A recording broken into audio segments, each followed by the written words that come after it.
Hello student, क्या हालचाल? सब बढ़िया, सब ठीक। तो आज हम बात करने वाले हैं, आज आपके लिए बहुत शानदार टॉपिक लाया है। टॉपिक का नाम क्या है? Electrical energy. तो जानेंगे यहाँ से कि इलेक्ट्रिकल एनर्जी होता क्या है और किसी वायर से अगर कोई करंट फ्लो हो रहा है तो उससे कितना हीट प्रोड्यूस होगा, कितना इलेक्ट्रिकल एनर्जी प्रोड्यूस होगा। तो आज उसके बारे में हम लोग जानेंगे यहाँ से।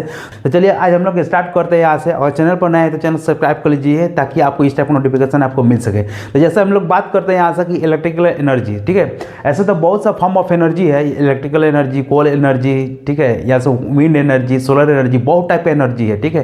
तो जनरली आज हम लोग बात करेंगे यहाँ से इलेक्ट्रिकल एनर्जी के बारे में। तो जैसे कि हम सब जानते हैं कि पूरा वर्ल्ड में पूरा क्या है, सोर्स ऑफ एनर्जी पर यानी कब्जा करने के लिए पूरा दुनिया एकदम क्या है, बेताब है। मतलब सब कोई चाहता है कि हम यानी एनर्जी पर पूरा अपना कंट्रोल कर ले। तो वहीं आज हम लोग एनर्जी के बारे में आज यहाँ से बात करेंगे। कौन सा एनर्जी? तो इलेक्ट्रिकल एनर्जी। तो इलेक्ट्रिकल एनर्जी में हमने जानेंगे यहाँ से कि इलेक्ट्रिकल एनर्जी होता क्या है। जैसे हम लोग जनरली हम लोग कहते हैं कि अगर कोई वायर, जैसे आप देखे होंगे कि कहीं कहीं यानी क्या होता है, वायर में ऑटोमेटिक जो होता है हीट प्रोड्यूस होता है, ठीक है। तो आज उस कॉन्सेप्ट को हम लोग समझते हैं कि इस वायर से यानी क्यों प्रोड्यूस होता है, उसके पीछे कुछ वजह है। वो कौन सा वजह है उसको हम लोग जानेंगे यहाँ से। उसका फिजिक्स का क्या कॉन्सेप्ट है, उससे क्या रिलेटेड है, उसके बारे में आज हम लोग यहाँ से समझेंगे। तो एक बार और रिक्वेस्ट है कि चैनल पर नए हैं तो चैनल सब्सक्राइब कर लीजिए ताकि इस टाइप का नोटिफिकेशन और इस टाइप का कॉन्सेप्चुअल यानी वीडियो आपको मिल सके। चलिए हम लोग स्टार्ट करते हैं यहाँ से बिना लेट किए हुए। तो देखिए, तो सबसे पहले हम डिफाइन करते हैं इलेक्ट्रिकल एनर्जी होता क्या है, ठीक है। तो देखिए, तो सबसे पहले यहाँ से एक डेफिनेशन यहाँ से करते हैं यहाँ से इलेक्ट्रिकल एनर्जी, ठीक है। ऐसे तो एनर्जी का क्या है, बहुत सा डिफरेंट फॉर्म ऑफ एनर्जी होता है, जैसे wind energy, coal energy, solar energy, electrical energy, mechanical energy, ठीक है। तो अब देखिए, तो इलेक्ट्रिकल एनर्जी का मतलब क्या है कि वैसा एनर्जी जो इलेक्ट्रिसिटी के थ्रू प्रोड्यूस करता है उसको हम लोग बोलते हैं इलेक्ट्रिकल एनर्जी, ठीक है। यानी the energy produced due to electricity, ठीक। Electricity is called electrical energy,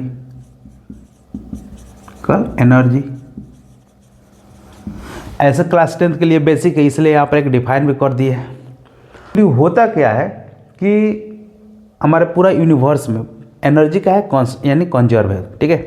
तो एनर्जी को हम लोग क्या करते हैं, यहाँ से इसका ट्रांसफ़र करते हैं। जैसे इलेक्ट्रिकल एनर्जी है, अब इसका यूज करके हम लोग कुछ हीट एनर्जी में यहाँ से यूज कर सकते हैं। तो ये हो गया आपका इलेक्ट्रिकल एनर्जी। जैसे अब यहाँ से हम जानेंगे यहाँ से कि इलेक्ट्रिकल एनर्जी जो है उसको हम लोग कैसे हम लोग यूज करते हैं, ठीक है, इलेक्ट्रिकल एनर्जी को। और जैसे मान के चलिए कोई इलेक्ट्रिकल एनर्जी है, इलेक्ट्रिकल एनर्जी उसको हम लोग कैसे हम लोग कन्वर्ट करते हैं। ये इलेक्ट्रिकल एनर्जी है, ये क्या है, ये कोई डिवाइस लिख दीजिए, ठीक है। अब इसको कन्वर्ट कर दिया कि इसमें हीट एनर्जी में, हीट एनर्जी, ठीक है। ये हो गया आपका इलेक्ट्रिकल एनर्जी।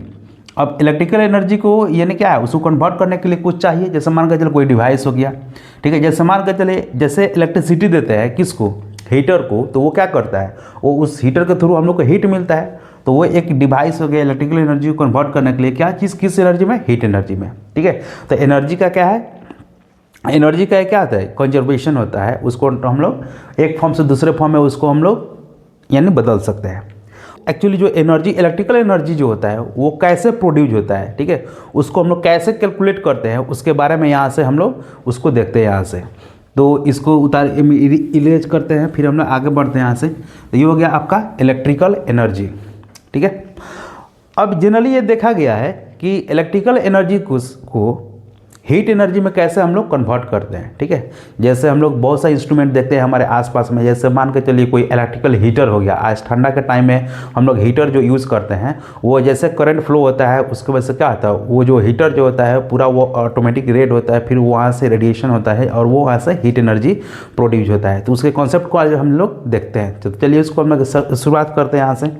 देखिए, एक्चुअली होता क्या है कि जब करंट जब फ्लो होता है कुछ यानी डिवाइस से, तो उसमें क्या होता है, हर मटेरियल में कुछ रेजिस्टेंस होता है। तो करंट फ्लो होता है और उसमें रेजिस्टेंस क्या होता है, उसमें डिवाइस में ज़्यादा होता है। तो जब जैसे रेजिस्टेंस ज़्यादा होता है, करंट का फ्लो क्या होता है, कम होता है। उसी को वजह से क्या होता है, हीटिंग इफेक्ट होता है, ठीक है। तो हीटिंग इफेक्ट की वजह से हमारे जितना भी इलेक्ट्रिकल जो डिवाइस जो होता है ऑटोमेटिक वो हीट होता है। तो उसी का प्रिंसिपल जो होता है वो इलेक्ट्रिकल एनर्जी यानी हीट एनर्जी में कन्वर्ट होता है। ठीक है, हम बात करते हैं यहाँ से हीटिंग इफेक्ट क्या होता है, थोड़ा सा heating effect. Heating effect, heating effect, heating effects of electrical energy, electrical energy. ठीक है, heating effect of electrical energy. तो चलिए इसको हम लोग समझते हैं यहाँ से कि हीटिंग इफेक्ट क्या है। तो देखिए अब यहाँ से थोड़ा सा समझते हैं यहाँ से, when an electric current passed through wire like nichrome. ठीक है, नाइक्रोम भी हो सकता है और भी बहुत सारे, यानी क्या है, एलोज है। ठीक है, मेटल से भी हो सकता है। तो जैसे यहाँ से जब ऐसा when an electric current pass through wire like nichrome, जैसे नाइक्रोम के जैसे अगर कोई वायर है या और भी मटेरियल्स है, जैसे उसमें करंट, इलेक्ट्रिक करंट फ्लो होता है, तो उसमें क्या होता है, यानी दी wire becomes hot and produce heat is called heating effect. Heating effect, heating effect of electric current, electric current। इसका मतलब क्या है, जैसे मान के चलिए, इसको हम लोग समझने के लिए एक यहाँ पर लेते हैं। यहाँ जैसे मान के चलिए यहाँ पर कोई एक रेजिस्टर्स है। ठीक है, नाइक्रोम का है। अब यहाँ पर कुछ भी वोल्टेज दिया गया यहाँ से, तो plus terminal a minus terminal resistors R है। ठीक है, ये आई करंट यहाँ से फ्लो हो रहा है। तो देखा गया कि जैसे यहाँ पर इस बैटरी पर यहाँ कुछ पोटेंशियल डिफरेंस जब अप्लाइड किए थे और यहाँ से करंट आई फ्लो होता है रेजिस्टर से, तो इसमें देखा गया कि ये ऑटोमेटिक जो वायर जो है वो हीट हो जाता है। ठीक है, तो इसी को बोलते हैं heating effect of electric current. तो अब यहाँ से नाइक्रोम जनरली जो एलोज जो होता है वो हीटिंग इफेक्ट ज़्यादा प्रोड्यूस करता है। ठीक है, और उसका क्यों मेल्टिंग पॉइंट भी बहुत ज़्यादा होता है, यानी एलोज का। इसके पहले हम लोग पढ़ चुके थे। तो अब इसको उतारिए, फिर हम लोग आगे बढ़ते हैं यहाँ से। अब देखते हैं यहाँ से कि कुछ फॉर्मुलेशन हम लोग करते हैं कि अगर वो वायर जो होता है या कोई अगर इलेक्ट्रिकल इंस्ट्रूमेंट है, कितना वोल्ट देते हैं, कितना करंट देते हैं, कितना वो हीट जनरेट करेगा, उसको हम लोग कैलकुलेट करते हैं। ठीक है, तो इसको हम लोग समझते हैं यहाँ से। जैसे मान के चलिए इसी चीज़ को यहाँ पर बनाते हैं कि यहाँ पर कोई एक इलेक्ट्रिकल कोई एक रेजिस्टर्स है। ठीक है, ये रेजिस्टर्स आर है। यहाँ से वोल्टेज कितना दे रहा है, यहाँ से इसको, यहाँ से आई करंट आ रहा है, यहाँ से इसको वोल्टेज भी दे रहे हैं, ये प्लस और माइनस। ठीक है, अब देखो, अब करो उसके बाद ये यहाँ से इसका रेजिस्टेंस कितना है, आर। ठीक है, अब यहाँ से हम लोग कैलकुलेट करेंगे कि अगर इसमें यहाँ से वोल्टेज भी जैसे यहाँ पर अप्लाइड किए है पोटेंशियल डिफरेंस, या इसको हम लोग वोल्टेज भी बोल सकते हैं समझने के लिए। जैसे यहाँ से भी वोल्टेज अप्लाइड कर रहे हैं तो करंट आई फ्लो होगा, आई फ्लो होगा तो इसमें करंट जाएगा, तो करंट जाएगा तो इसमें क्या होगा, ऑटोमेटिक कुछ ना कुछ इसमें रेजिस्टेंस होगा। उस रेजिस्टेंस की वजह से क्या होगा, ऑटोमेटिक ये वायर थोड़ा हीट होगा। ठीक है, और उसमें से कितना हीट जनरेट होगा उसको हम लोग कैलकुलेट करते हैं। यहाँ से फार्मूला से एक फार्मूला को ड्राइव करते हैं। ठीक है, तो चलिए करें यहाँ से, इसको देखते हैं यहाँ पर। If V volt applied across the resistors has resistance R, if V volt applied across the resistance R and current flowing I, then अगर यहाँ से अगर जैसे यहाँ पर भी वोल्टेज अप्लाइड कर रहे हैं और यहाँ से आई करंट फ्लो हो रहा है और इस रेजिस्टेंस का रेजिस्टेंस कितना है, आर, देन यानी the work done work done by the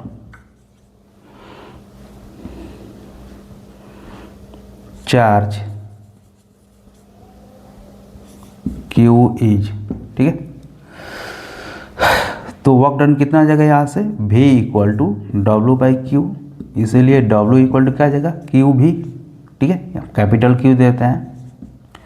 तो यहाँ से क्या होगा, प्लस आ जाएगा, यहाँ से क्या होगा, यहाँ पर इलेक्ट्रॉन जो इधर मूव करेगा और उस चार्ज के थ्रू कितना वर्क डन होगा, क्यू चार्ज जब यहाँ से फ्लो होगा तो वर्क डन कितना आएगा, तो W इक्वल टू क्या होगा, क्यू इंटू भी।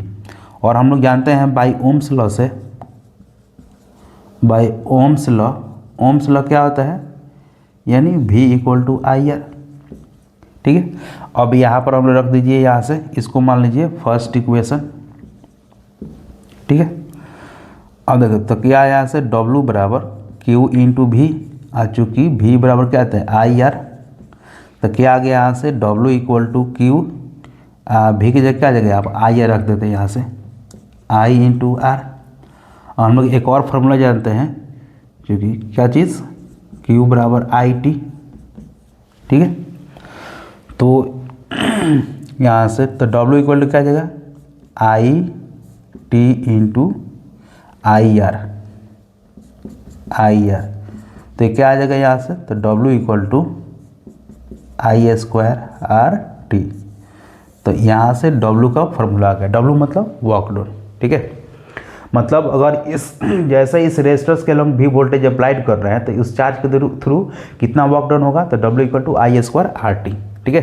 तब तक इसको तारीफ, फिर हम आगे बढ़ते हैं। अब हम बात करेंगे यहाँ से कि ये जो वर्क डन जो होता है, ठीक है, यानी इलेक्ट्रिकल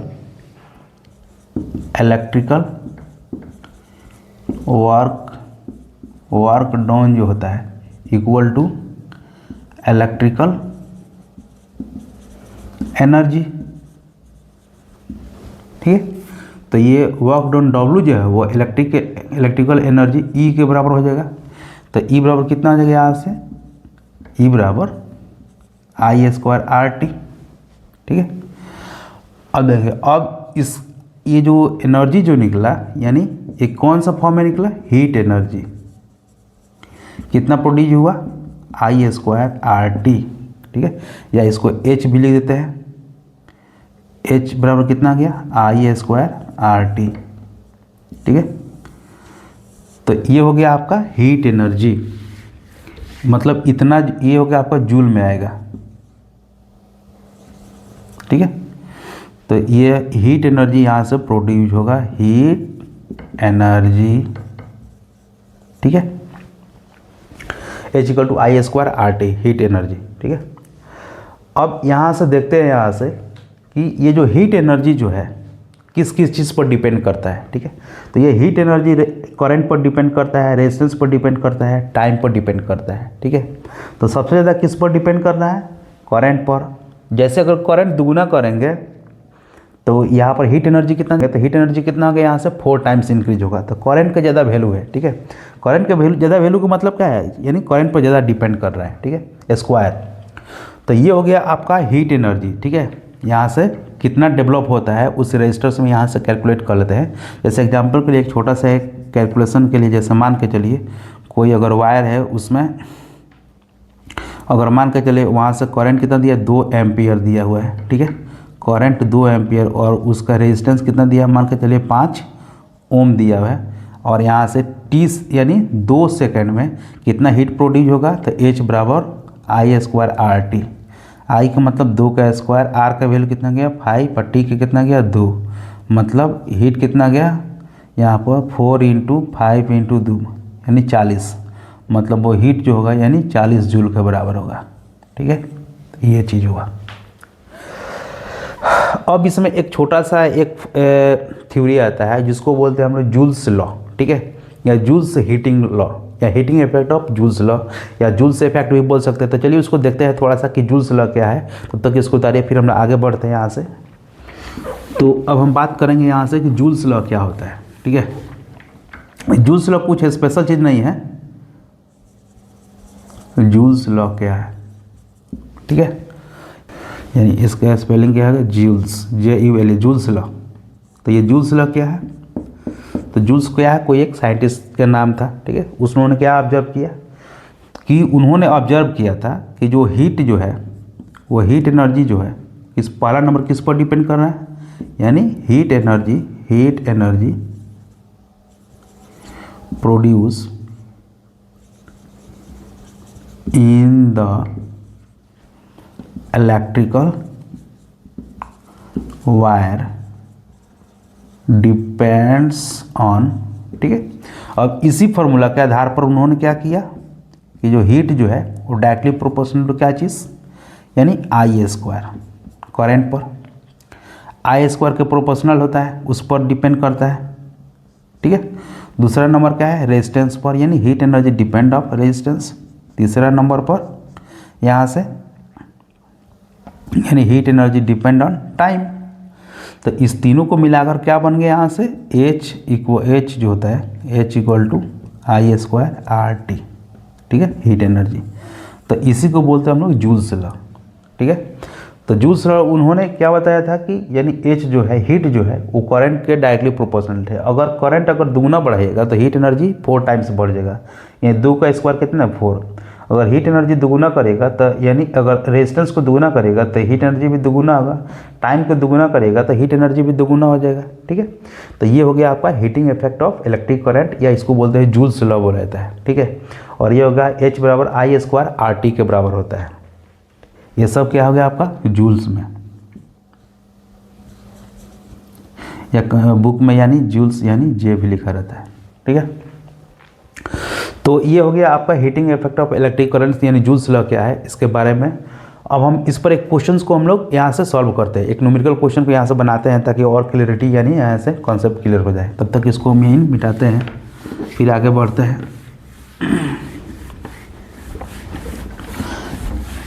ठीक है।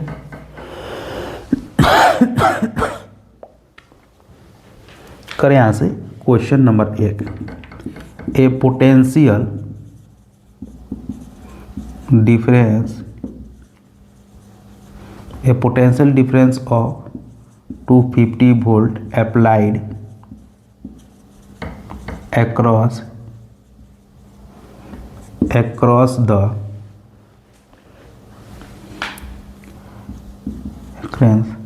a potential difference of 250 volt applied across the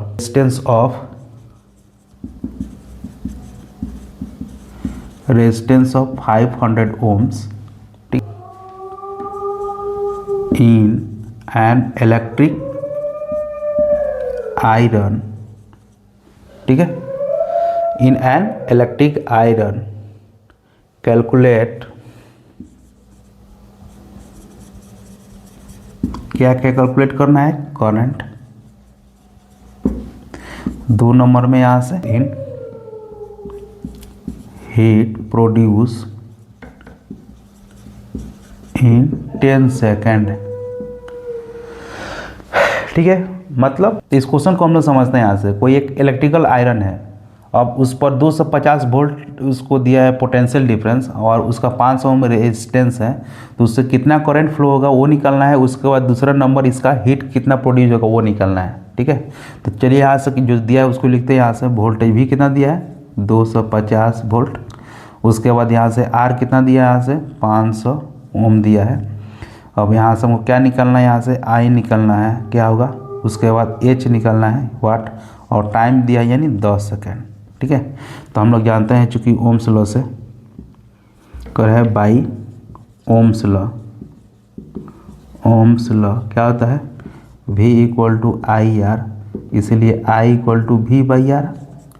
तो V कितना दिया यहाँ से 250, R कितना दिया है 500, ठीक है, मतलब 1/2 एम्पियर आ गया, ठीक है। अब यहाँ से I निकल गया 1/2 एम्पियर। अब यहाँ से क्या निकाल सकते हैं, हीट। तो हीट बराबर क्या आता है, तो हीट बराबर क्या आता है I² RT। I² मतलब 1/2 का स्क्वायर, और रेजिस्टेंस कितना दिया है 500, और टाइम कितना दिया है 10, ठीक है। तो ये कितना हो गया, यहाँ से इसको यहाँ पर कैलकुलेट कर लेते हैं।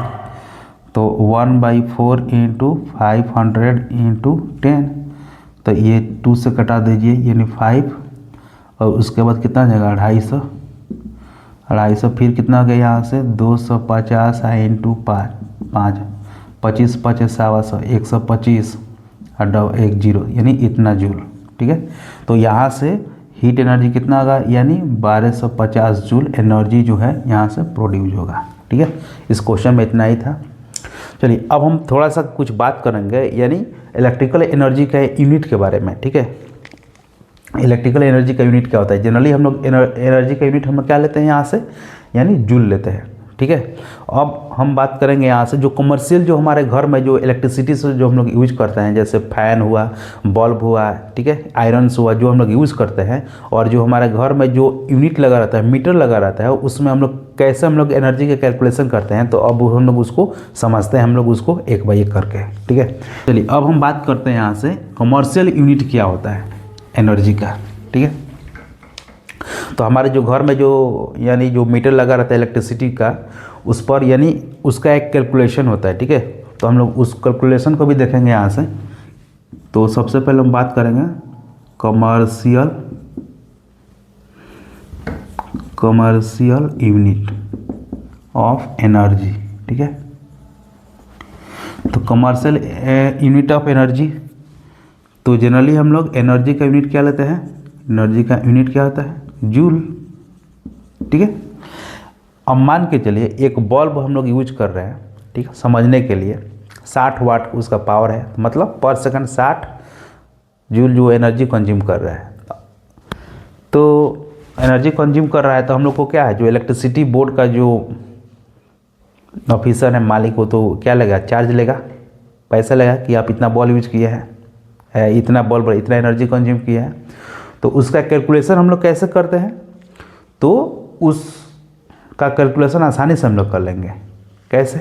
तो अगर मान के चलिए वो अगर 60 वाट का बल्ब है, पर सेकंड अगर 60 जूल एनर्जी कंज्यूम कर रहा है, तो उसको 1 घंटा का निकाल लीजिए। फिर 1 घंटा का जब आप निकाल लीजिएगा तो दिन 24 घंटा होता है, उसको निकाल लीजिएगा। और फिर जब 24 घंटा का जब आप निकाल लिए तो पूरा आप यानी 1 महीने का निकाल लेंगे। और फिर जब 1 महीने का निकाल लेंगे तो आप साल भर का निकाल सकते हैं यहाँ से। ठीक है, तो जनरली हम लोग को यानी 1 माह का यानी एनर्जी का हम लोग को देना रहता है। क्या चीज़? उसका कंज्यूम जितना उसका बिल आता है उसको देना रहता है। तो जनरली हम लोग बोलते हैं 1 यूनिट। ठीक है, तो कमर्शियल जो एनर्जी का यूनिट क्या होता है, यहाँ पर हम लोग मीटर में या जो इलेक्ट्रिसिटी बोर्ड का जो होता है वो क्या होता है? 1 यूनिट। तो 1 यूनिट का मतलब ये होता है 1 किलो वाट आवर। ठीक है, 1 किलो वाट आवर। ठीक है, 1 किलो वाट आवर का मतलब 1 किलो मतलब क्या आता है? 1000, मतलब 1000 वाट। 1 आवर में कितना आता है? 3600 सेकेंड। ठीक है, तो कहने का मतलब क्या है? 1 किलो वाट आवर जो होता है, इसको कैलकुलेट करेंगे तो कितना आएगा? 3.6 इंटू 10⁻6 वाट सेकेंड आता है। ठीक है, तो ये हो गया आपका जूल। इतना जूल होता है, यानी इतना जूल होता है एनर्जी। और 1 किलो वाट आवर को 1 यूनिट बोलते हैं, और 1 यूनिट में 3.6 इंटू 10⁻6 जूल होता है। ठीक है, तो कहने का क्या मतलब है कि अगर आप 1 यूनिट अगर आप एनर्जी कंज्यूम कर रहे हैं तो लगभग 3.6 इंटू 10⁻6 जूल एनर्जी को आप कंज्यूम कर रहे हैं, मतलब उतना एनर्जी आप ले रहे हैं। ठीक है, तो ये हो गया आपका कमर्शियल जो यूनिट होता है, यानी 1 यूनिट कितना होता है? 1 किलो वाट आवर होता है। ठीक है, तो इतना जूल आप एनर्जी कंज्यूम कर रहे हैं। तो जनरली हर यानी स्टेट बोर्ड का अपना अलग अलग यानी वैल्यू होता है 1 यूनिट का। किसी कहीं कहीं फ्री में भी है, और कहीं कहीं 10 रुपये यूनिट होता है, कहीं 8 रुपये यूनिट, कहीं 7 रुपये यूनिट। जैसे अभी हमारे बिहार सरकार का 125 यूनिट फ्री कर रहा है। ठीक है, तो 125 यूनिट तक अगर आपके नीचे है या 125 यूनिट तक है तो आपको फ्री मिलेगा इलेक्ट्रिसिटी, उसका कोई चार्ज नहीं होगा। लेकिन अगर 125 यूनिट से ज़्यादा चार्ज हो गया, ठीक है, 50 आ गया, ठीक है, तो 125 तक फ्री है, तो 150 में से 125 माइनस कर दीजिए, कितना का? 25, तो 25 यूनिट का यानी उसका चार्ज देना पड़ेगा। ठीक है, तो ये हो गया आपका यूनिट जो होता है इसका, ये 1 यूनिट जो होता है इतना होता है एनर्जी जूल। अब हम लोग जानेंगे यहाँ से नेक्स्ट वीडियो में इसके कैलकुलेशन हम लोग कैसे करते हैं। 1